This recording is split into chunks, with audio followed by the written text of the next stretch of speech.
십니까? 2025년도에는 하나님의 말씀에 풍성한 복이, 또 건강에 큰 축복이, 또 경제적으로 풍성하게 해주시는 하나님의 놀라운 은혜가 우리 성도님들의 가정에 충만하게 임하게 되기를 간절히 소원합니다. 우리 옆 사람들에게 한번 복을 나누시겠어요? 하나님의 큰 복 받는 2025년 되시기 바랍니다 하고 인사 나누시기 바랍니다.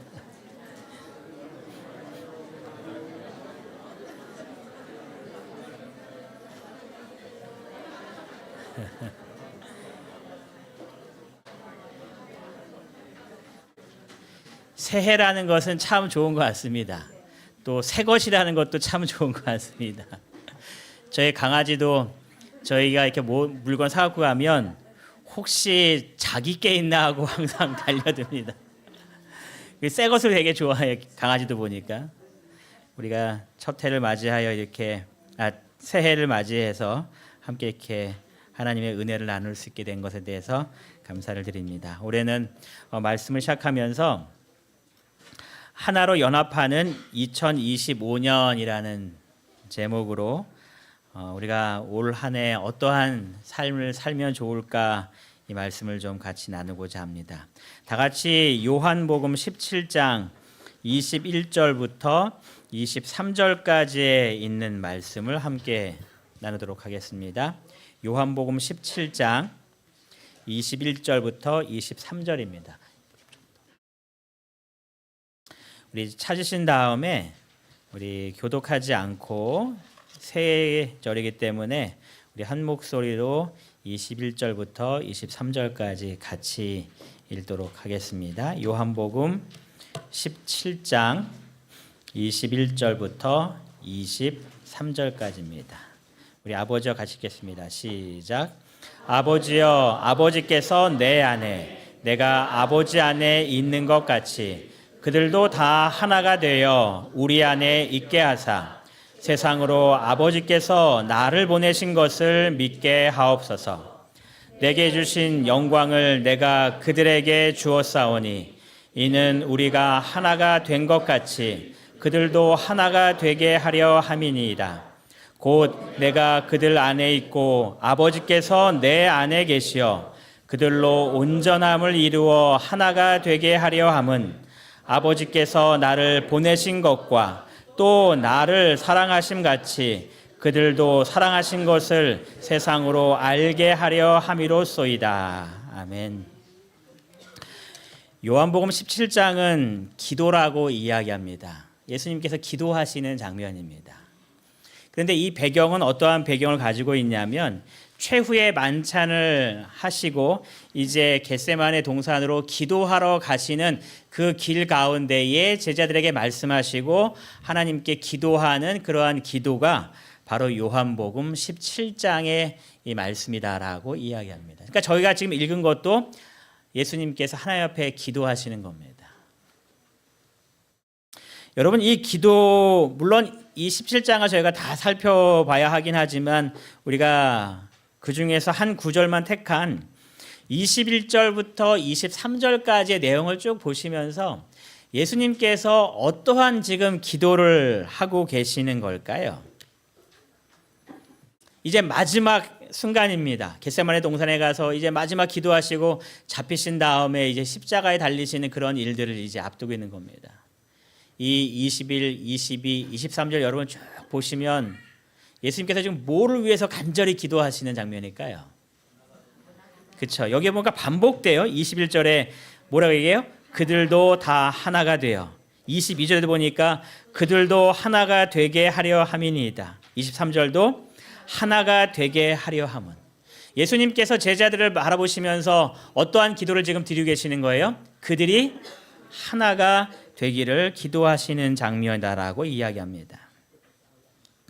이제 예수님께서 자신이 했던 모든 사명을 이제 이루시고 그 사명을 또 누구에게 맡기시려고 하시는 거예요? 이 제자들에게 맡기려고 하시는 그런 장면입니다.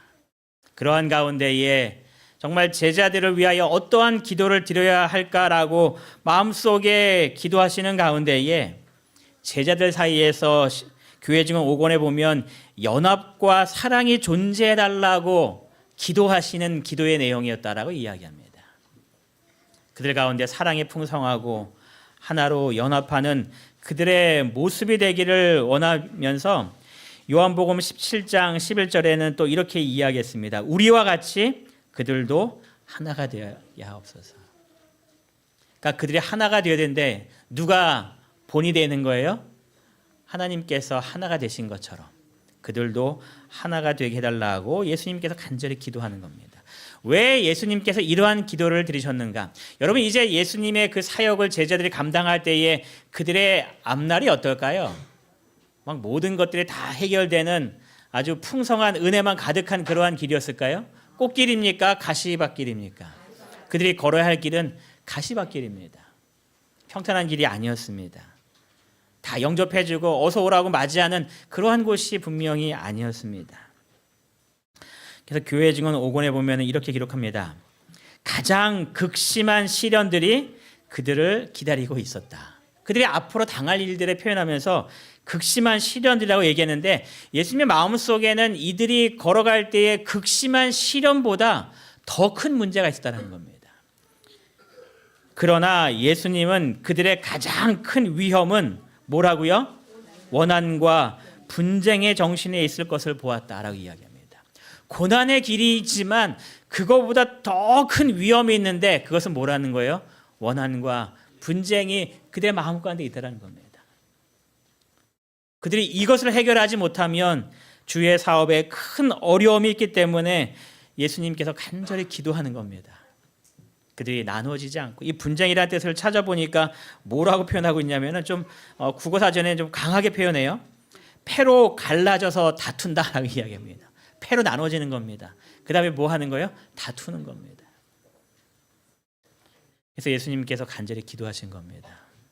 그들의 안에 분쟁이 일어나면 되지 않기 때문에 그들이 걸어가야 할 그 고난의 길보다 더 심각한 문제는 그들이 아직 해결하지 못한 원한과 분쟁의 모습이었다라고 이야기하는 겁니다.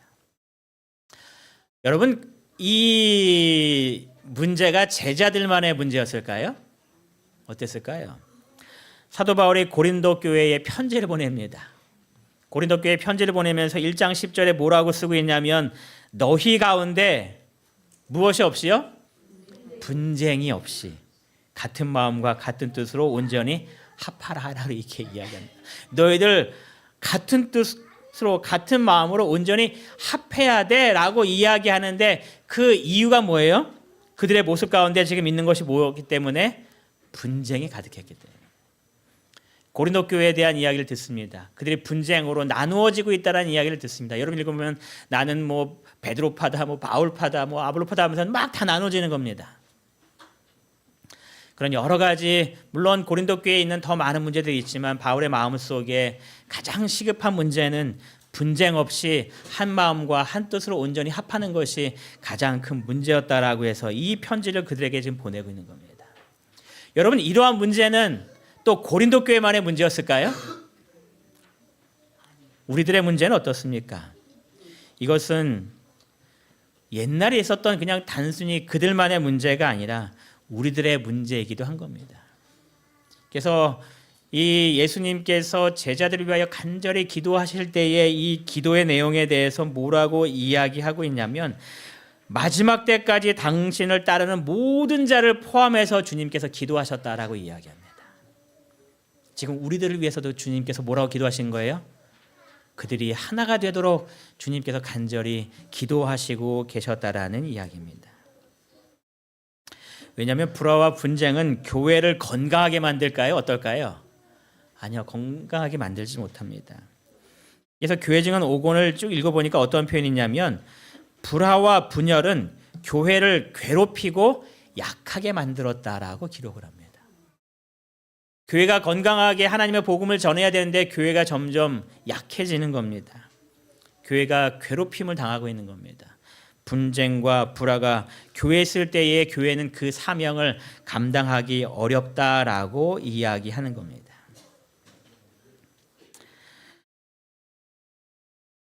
왜 교회가 이렇게 하나가 되지 못했을까요? 왜 제자들의 마음속에 또 고린도 교회의 마음속에 불화와 분열이 일어나게 되었을까요? 자기를 내려놓지 않았기 때문에, 자아를 내려놓지 않았기 때문에. 하나 되는 것이 어렵습니까? 쉽습니까? 참 어려운 것 같아요. 말로는 하나 됩시다라고 얘기하고 다들 아멘하고 그럽시다 하는데 그것이 끝나자마자 또 이렇게 나누어지는 그런 일들이 우리의 마음 가운데 있습니다. 왜 하나 되지 못할까? 고린도전서 3장 3절은 그 이유를 우리들에게 이렇게 설명합니다. 다 같이 고린도전서 3장 3절에 있는 말씀을 먼저 찾으신 분이 한번 읽어 주시기 바랍니다. 고린도전서 3장 3절입니다.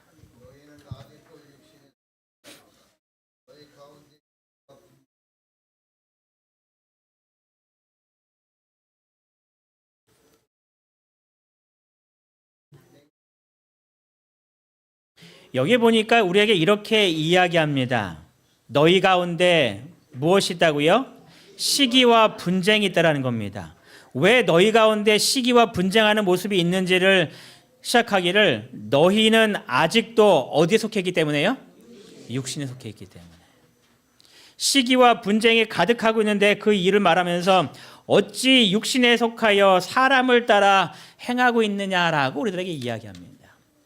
하나 되는 것이 그렇게 어려운 것은, 시기와 분쟁이 내 마음 가운데 일어날 수밖에 없는 것은 내가 어디에 속해 있기 때문에요? 육신에 속해 있다는 겁니다. 내가 육신에 속해 있는 겁니다. 육신에 속한 마음은 우리를 불화와 분쟁으로 끌어간다라고 성경은 이야기합니다. 교회 증언 5권에 보면 하나로 연합됨에 대한 그 내용들이 쭉 나오는데 거기에 이런 말씀이 있습니다. 세상을 향하여 가는 매 발걸음은 하나님으로부터 떠나가는 발걸음이었다. 교만과 세속적 야망을 품음에 따라 그리스도의 정신은 떠나가고 경쟁 의식과 불화와 다툼이 들어와서 교회를 괴롭히고 약화시켰다. 우리의 마음속에 하나님을 향한 그런 마음이 아니라 육신에 속한 마음으로 가는 것은 세상으로 향하는 발걸음이다라고 이야기하는 겁니다. 하나님을 향하여 나가는 발걸음이 아니라 세상으로 향하는 매 발걸음 때문에 내가 누구로부터 떠나가고 있다는 거예요? 하나님께로부터 떠나가고 있는 겁니다. 그 결과 그리스도의 정신이 떠나가고, 그리스도의 정신은 여러 가지가 있겠지만 우리가 지금 살펴본 것은 아버지와 아들이 하나가 된 것처럼, 삼위 하나님께서 하나이신 것처럼 하나의 모습이 되지 못하고 경쟁의식과 불화와 다툼으로 나누어지는 모습이 그들의 모습 가운데 일어나게 되었다라고 이야기하는 겁니다. 또 이렇게도 이야기합니다. 여러분, 교회 안에 시련이 생겼을 때 어떻게 대처해야 되는가에 대해서 교회 증언 5권의 책에 보면 또 이렇게 이야기합니다. 같이 한번 읽겠습니다. 교회 안에, 시작. 교회 안에 시련들이 생길 때 모든 교인들은 그런 어려움의 원인이 내부에 있지 않은지 보기 위하여 각자의 마음을 살펴야 한다. 영적 교만, 지시하고자 하는 욕망, 명예나 지위를 위한 야망적 갈망, 자제의 부족 등에 의하여 정욕의 방종과 편견에 의하여 불안정과 판단력의 부족에 의하여 교회가 혼란해지고 평화를 잃어버릴 수도 있다. 교회에 시련이 생겼습니다. 갈등이 생겼습니다. 무언가 연합하지 못하는 일이 생겼습니다. 그때 뭐 하라는 거예요? 모든 교인들은 어떻게 하라고요? 누가 원인이냐 하고 사방을 둘러보지 말고 뭐라는 거예요? 각자의 마음을 살펴보라는 겁니다. 교회 안에 문제 생겼을 때에 우리는 그 원인을 어디서 찾기 원할까요? 밖에 찾기 원하는 겁니다. 누가 이런 일을 하면서 시선을 그쪽으로 향하기 시작합니다. 그러나 교회 증언 5권은 우리에게 안내해 주기를, 그런 문제가 생겼을 때 모든 교인들은 먼저 자신을 살펴보라라고 이야기합니다. 내 마음 가운데에 영적 교만이 있는지, 지시하고자 하는 욕망이 있는지, 이 지시한단 말이 뭘까요? 내가 너보다 더 나은 사람이야 하고 명령한다라는 그런 마음이 우리의 마음 가운데 있는 거죠. 이것이 세속적인 모습이라는 겁니다. 육신의 사람이 되었다라는 겁니다. 그랬을 때에 이러한 마음 속에서 우리가 행동하게 됐을 때에 교회가 혼란에 빠지고 어려워지는 일들이 발생하게 된다는 겁니다. 또 이런 이야기도 기록합니다. 자아에 대한 사랑이 그리스도와 그분의 사업에 대한 사랑보다 더 강한 자들은 그들 자신의 유익을 첫째 자리에 놓고 그것을 수호하고 지탱하기 위하여 거의 모든 수단을 다 쓸 것이다. 여기에 내 삶의 가장 첫 번째 자리에 놔야 할 것이 뭐였을까요? 내 삶의 자리, 마음속에 가장 첫 번째로 차지해야 될 것이 있습니다. 그게 뭔가요? 의관아, 뭐냐? 뭘까요 도대체? 하나님께 영광 돌리는 것이 우리 삶 속에 가장 먼저 첫 번째 자리를 차지하고 있어야 되는 겁니다. 그런데 지금 뭐가 첫째 자리에 놓여 있어요? 나를 유익하게 만드는 것이 나의 삶 속에 첫 번째 자리에 있는 겁니다. 그것을 지키기 위해 모든 수단을 다 한다는 겁니다.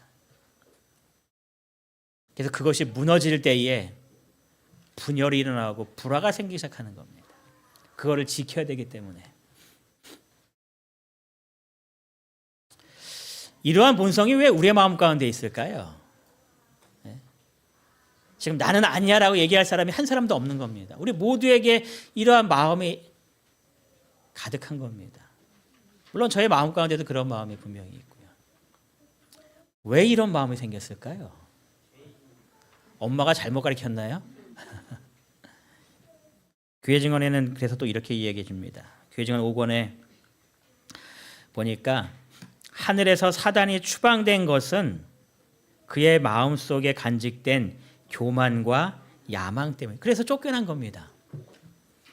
그런데 이 악들은 우리의 타락한 본성 속에 깊이 뿌리내리고 있다. 죄의 본성이 우리의 마음 가운데 가득한 겁니다. 그 죄의 본성 가운데서 우리도 사단처럼 교만과 야망의 마음이 우리의 마음 가운데 있다라는 겁니다. 그것을 제거하지 못하기 때문에 우리의 마음속에 그 육신에 속한 마음으로 이 세상에서 살아가는 그런 죄악된 모습이 우리의 마음 가운데 있다라고 이야기하는 겁니다. 그러면 육체의 욕심을 어떻게 극복할 수 있을까요? 우리가 이 육신 가운데 살기 때문에 이러한 문제가 생겼다면 그 문제를 해결하면 될 텐데 어떻게 하면 육신의 욕심을 극복할 수 있을까요? 다른 말로 하면 이런 이야기입니다. 어떻게 하면 연합할 수 있을까요? 그런 이야기입니다. 이 육신에 속한 마음 때문에 불열과 불화가 생기고 시기와 질투와 원망이 생겼다면, 그러면 그것 때문에 우리가 연합할 수 없다면 그 문제를 어떻게 해결하고 연합할 수 있을까? 다 같이 갈라디아 5장 16절을 찾아서 우리 같이 읽도록 하겠습니다. 갈라디아서 5장 16절입니다.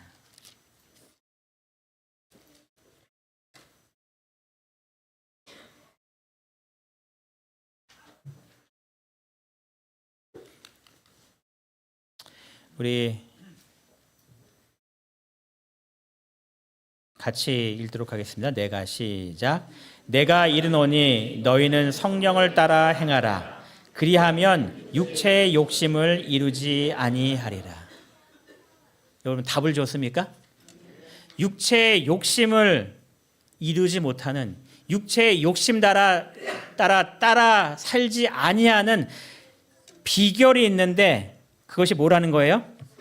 성령을 따라 행하라라고 이야기합니다.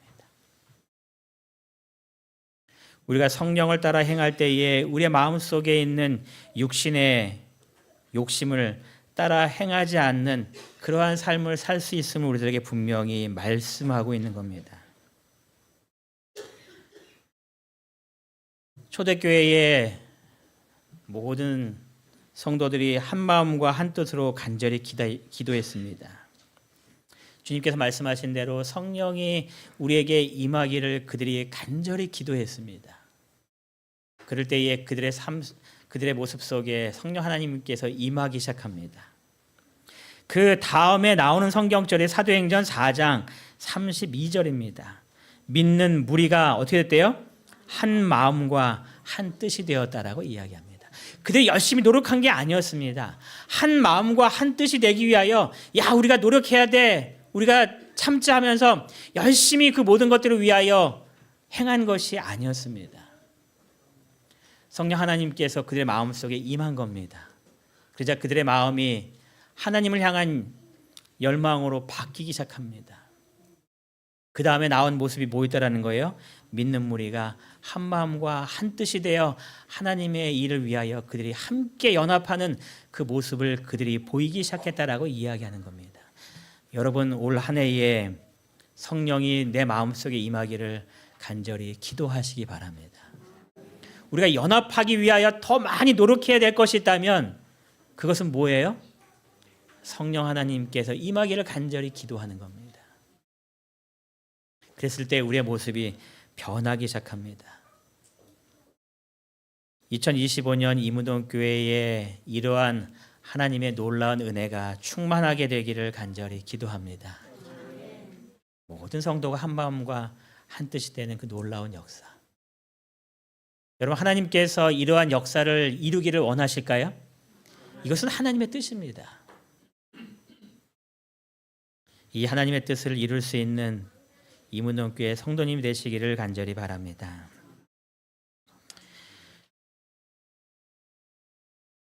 믿는 무리가 한 마음과 한 뜻이 되었다라는 이것은 이렇게 학자들이 설명합니다. 전인격적인 일치를 말한다라고 말을 합니다. 우리가 한 마음과 한 뜻이 되었다라는 것에 대해서 어떻게 오해할 때가 있냐면 모든 사람이 나와 똑같은 생각을 하고 모든 사람이 나와 똑같은 말을 하고 그렇게 우리가 생각할 때가 많은데 로마서는 우리에게 이렇게 이야기합니다. 우리가 한 몸에 지체를 어떻게 가졌대요? 많이 가졌다라고 말합니다. 여러분 그런가요? 내 모습을 봐도 한 몸에 지체가 많나요? 다 있어야죠. 없으면 큰일 나는 거죠. 수많은 지체가 있는 겁니다. 그런데 그 모든 지체가 같은 기능을 가진 것이 아니다라고 말합니다. 눈은 눈대로, 귀는 귀대로, 코는 코대로, 입은 입대로 다양한 이 우리의 지체가 똑같이 기능을 발휘하는 것이 아니라 각자 자기가 해야 될 역할을 잘 감당하고 있는 겁니다. 그러면서 조화롭게 일하고 있는 겁니다. 그래서 내가 뭐 하는 거예요? 건강한 겁니다. 여러분, 우리 몸 안에 있는 지체가 무언가 기능이 제대로 작동하지 않으면 내가 건강합니까? 내가 아픕니까? 그건 아프기 시작하는 겁니다. 교회도 똑같다라는 거죠. 각자의 지체로서의 기능들을 잘 역할을 감당하면 이 교회는 건강한 겁니다. 그런데 그렇게 되지 못할 때 교회가 아프기 시작하는 겁니다. 제가 뭐 음악은 많이 모르지만 여기 오케스트라가 있습니다. 악기가 몇 개일까요? 네? 악기가 참 많아요, 그렇죠? 근데 그 많은 악기가 다 똑같은 소리를 낼까요? 바이올린도 이 소리를 내고, 첼로도 이 소리를 내고, 플룻도 이 소리를 내고, 여기 악기가 뭐더라? 클라리넷도 똑같은 소리를 내고, 한 수십 개의 악기가 모였는데 다 똑같은 소리만 내고 있다면 어떨까요? 그 음악이 별로 그렇게 아름답지 않겠죠. 근데 피아노 소리 다르고, 클라리넷 다르고, 플룻 다르고, 바이올린 다르고, 또 비올라 다르고, 첼로 다르고 다 다른데 그것을 함께 딱 연주했을 때에 조화롭게 연주가 됐을 때 그 소리는 아름답습니다. 여러분의 개성을 무시하는 것이 아니다라고 이야기합니다. 하나로 연합된다라는 것은 내 개성이 무너지고 내 특성이 무너지는 그것을 얘기하는 것이 아니라 우리 모두가 자기의 개성을 가지고 함께 연합해서 일하는 조화로운 모습이 그 교회에 이루어졌다라고 이야기하는 겁니다. 그러니까 여러분이 가진 달란트를 가지고 최선을 다하여 봉사하시는 겁니다. 하나됨은 획일성이라고 이야기하지 않습니다. 이 하나됨이라는 것은 다양성에서 하나로 연합된 모습입니다. 각자의 소리를 낼 때에 조화롭게 맞춰 나가는 겁니다. 내 목소리만 크게 내는 것이 아니라 제가 그래서 합창을 좀 싫어해요. 내 목소리가 아름답게 나와야지 내가 왜 저들의 목소리에 맞춰? 라는 교만심 때문에 제가 합창을 싫어하는 겁니다. 그러니까 합창하시는 분은 겸손한 분들이에요. 그렇죠? 여러분의 목소리를 튀는 것이 아닙니다. 그 조화롭게 모든 것들을 맞춰가는 겁니다. 여러분, 이 파란색 실이 혼자 있을 때가 예쁠까요? 아니면 빨주노초 파란보 이 색깔이 잘 이렇게 어울려서 있을 때가 더 예쁠까요? 더 어울렸을 때가 예쁘죠. 나 한 사람보다는 함께 연합하여 어울리고 조화롭게 모든 것들을 맞춰 나갈 때에 그것이 아름다운 겁니다. 이런 아름다움이 우리 이무동교회에 가득하게 되기를 간절히 기도합니다. 그래서 우리들의 조화롭고 아름다운 모습들을 통하여서 세상 사람들이 우리를 바라보면서 누구를 바라보게 될까요? 하나님을 바라보게 되는 겁니다. 그때에 사람들이 이 교회로 몰려들어오기 시작하는 겁니다. 그 하나님을 봤기 때문에. 주님께서 하나됨을 위하여 기도합니다. 그들도 하나가 되어 그들이 함께 연합하여 하나님께 영광 돌리도록 주님께서 간절히 기도합니다. 왜 주님께서 이렇게 하나됨을 위하여 간절히 기도하셨는가? 그 이유는 원래 하늘 백성의 모습이 하나됨의 삶입니다. 여러분, 하늘에 조화롭지 못한 게 있을까요? 범죄하기 이전에 하늘의 모습은 어땠을까요? 자기의 목소리를 내면서 자기를 주장하는 그러한 모습이 하나라도 있었을까요? 아니요, 하늘의 모습은 그런 것은 전혀 존재하지 않았습니다. 원래 하늘의 모습은 함께 연합하고 하나가 되어 살아가는 것이 하늘의 모습이었습니다. 우리가 이 땅에서 하나가 된다는 것은, 연합한다는 것은 어떠한 삶을 연습하는 거예요? 하늘의 삶으로 돌아가는 연습을 하는 겁니다. 그게 원래 우리의 모습입니다. 지금 나의 모습은 삐뚤어진 모습입니다. 그래서 주님께서 이야기합니다. 하나가 되게 해달라고. 원래 우리의 모습으로 되돌아가는 겁니다. 두 번째, 하나됨을 위한 기도의 모습은 이렇게 기록을 합니다. 연합은 교회의 무엇이래요? 능력이라고 이야기합니다. 이 교회가 힘있게 일하려면 이 교회는 뭐 해야 된다는 이야기예요? 연합해야 한다는 이야기입니다. 제가 재미있는 동영상을 좀 하나 좀 보여드릴게요.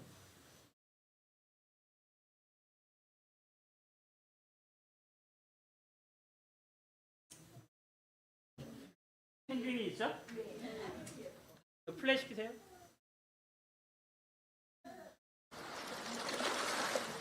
이게 얼음을 타고 어딘가 좀 이동하는 것 같아요. 이제 사고가 나타납니다. 이제 검고래가 나타납니다. 얘네한테 잡아먹으려고 하는 거예요.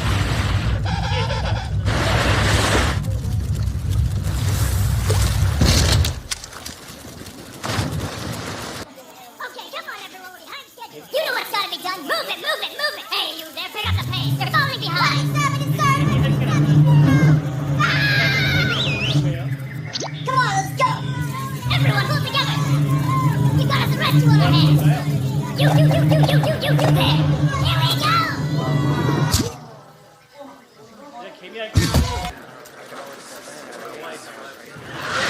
이동하고 있는데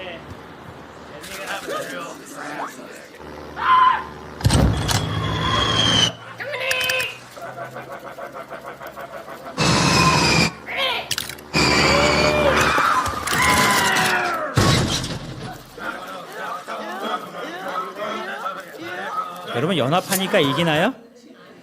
예. 연합하니까 이기는 겁니다.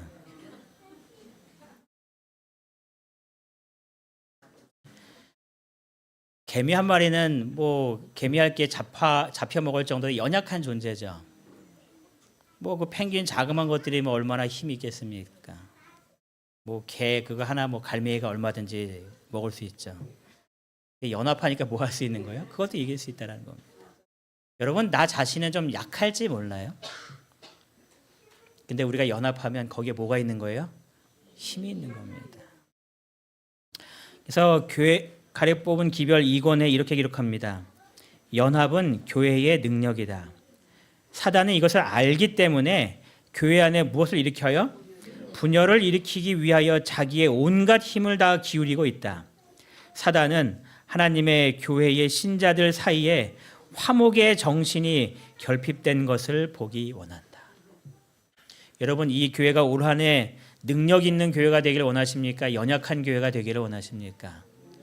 능력 있는 교회가 되기 원하면 연합할 수 있도록 기도하시기 바랍니다.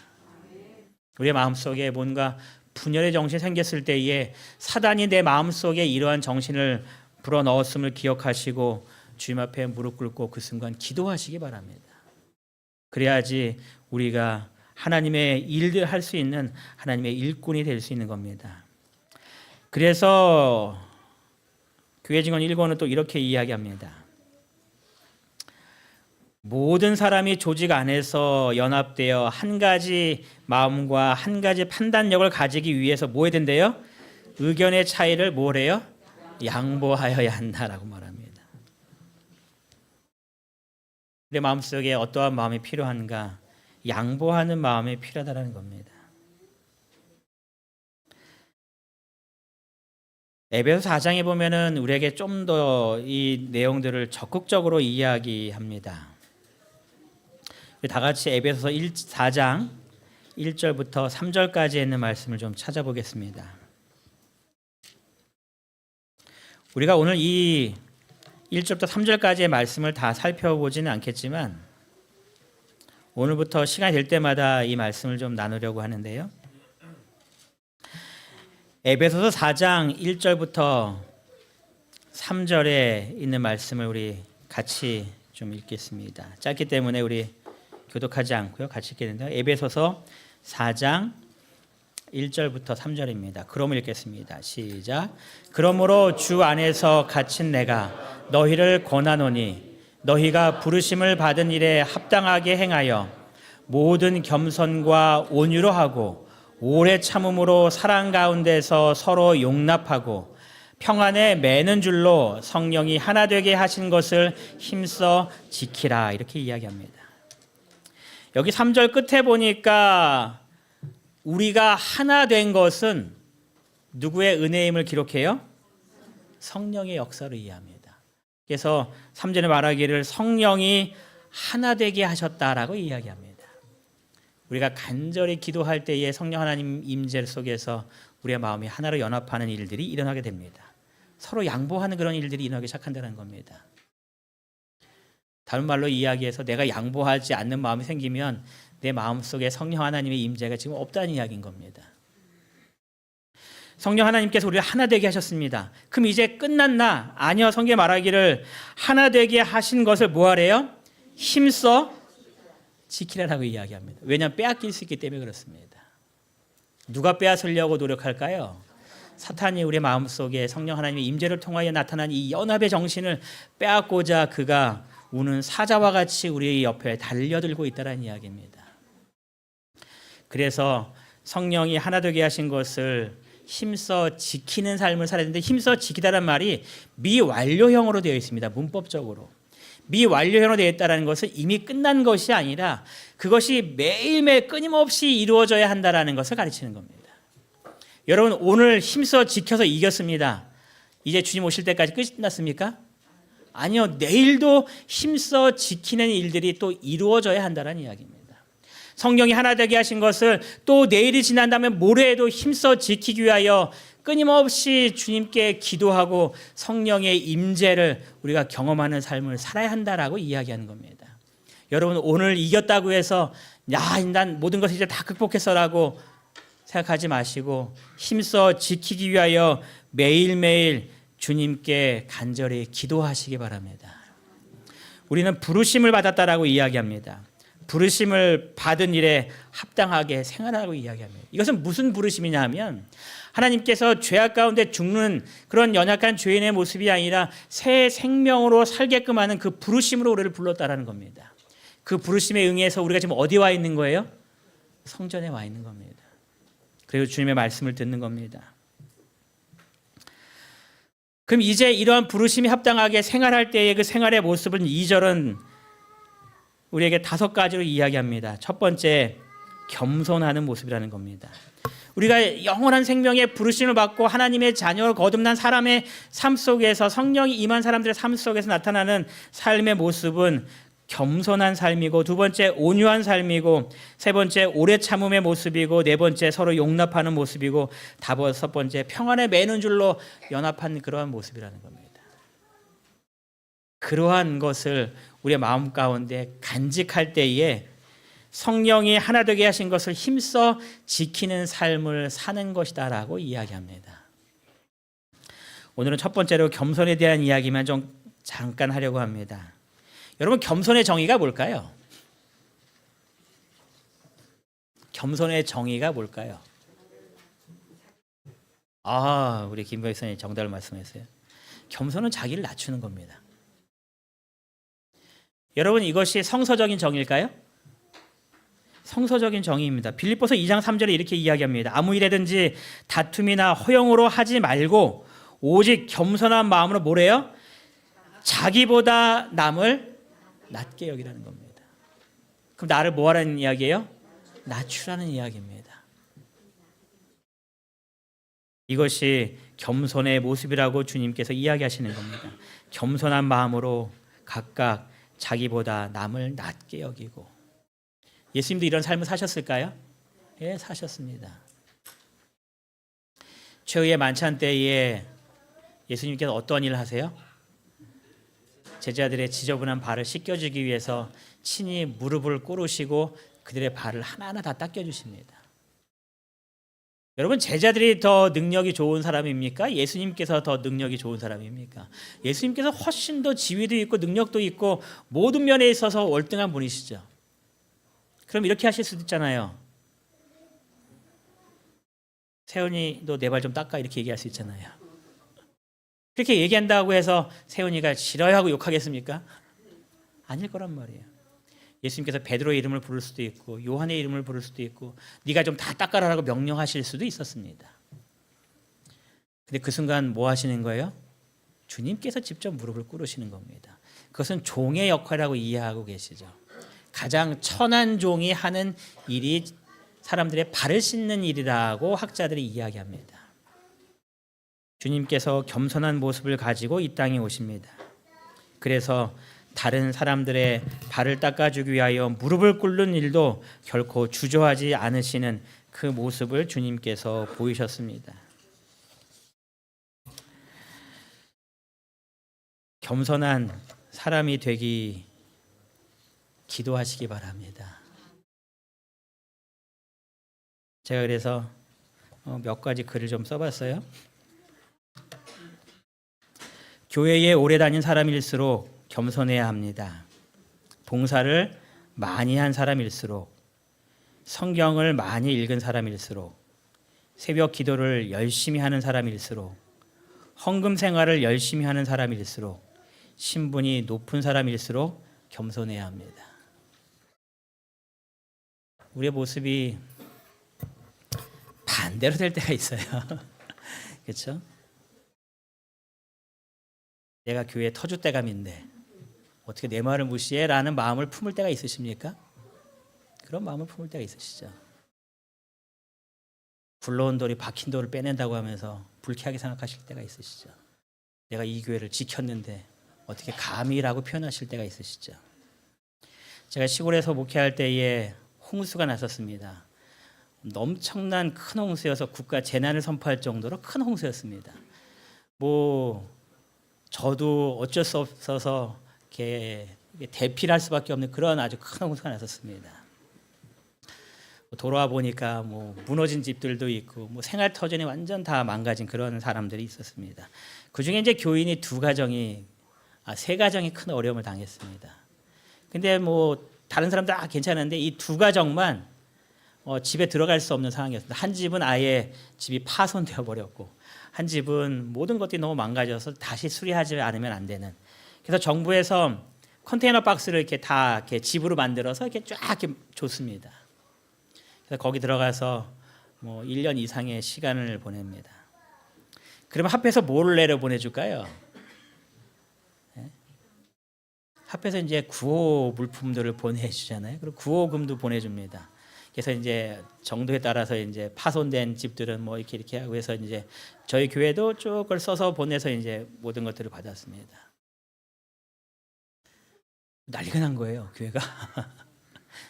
난리가 났냐면 한 분이 그렇게 말합니다. 내가 이 교회를 세웠고 11금을 냈어도 저 사람보다 훨씬 더 많이 냈는데 그 또 다른 사람은 초신자였습니다. 본인이 인도한 초신자였습니다. 그래서 교회 나온 지 뭐 이렇게 얼마 안 된 이제 가침내 받은 그런 분이었어요. 근데 이분이 화를 내는 겁니다. 어떻게 나를 저 사람과 똑같이 대우하냐고. 본인은 더 달라는 겁니다. 교회도 오래 다녔고 헌금도 더 많이 했고 새벽 기도하는 사람들이 서로 욕합니다. 왜 그렇게밖에 신앙하지 못하냐고. 그럴 때 있으신가요? 그럴 때 있습니다. 물론 여러분이 그렇다는 얘기는 아니고 제가 그런 분들을 봐서 하는 이야기입니다. 정상적인가요? 비정상적인가요? 이건 비정상적인 겁니다. 겸손하지 못한 겁니다. 벼는 익을수록 뭐 한다고 그래요? 고개를 숙이는데 우리는 말씀을 볼수록 고개가 뻣뻣해지는 겁니다. 교회를 오래 다닐수록 자기 주장을 더 하기 시작하는 겁니다. 나의 세력을 무시하면 안 된다라고 이야기하는 겁니다. 그만큼 나는 교회에서 대접받아야 한다라고 생각하는 겁니다. 여러분 이것은 하나됨을 망가뜨리는 사단의 마음임을 꼭 기억하시기 바랍니다. 우리는 더욱더 겸손한 사람이 되어야 된다라고 이야기합니다. 그래서 누가 이런 글을 썼어요. 지식도 권력도 명예도 헌신도 헌금도 봉사도 겸손의 바구니에 담을 때에 빛나는 것입니다. 그렇지 않을 때에 봉사가 권력화가 되고 헌신이 권력화가 된다라고 이렇게 이야기합니다. 여러분의 모든 신앙의 삶이 겸손의 바구니에 담겨서 하나님 앞에 또 사람들 앞에 빛나는 삶으로 비춰지게 되기를 간절히 바랍니다. 여러분이 아마 그 조만식 선생님과 주기철 목사님의 이야기를 아마 다들 아실 겁니다. 주기철 선생님, 그 조만식 선생님은 뭐 독립운동가였고 스승이셨고 뭐 불매운동 하시면서 나라의 모든 것들을 이끌 때에 그가 평양에 있는 산정현 교회라는 곳에서 수석장로를 하고 계셨대요. 그 당시에 이제 주기철 자신의 제자를 이렇게 목회자였기 때문에 초빙한 겁니다. 청빙한 겁니다. 이제 담임 목사님이 이제 되셨습니다. 어느 날 예배를 드리고 있는데 이 조만희 선생님이 예배에 늦게 온 겁니다. 지각한 거죠.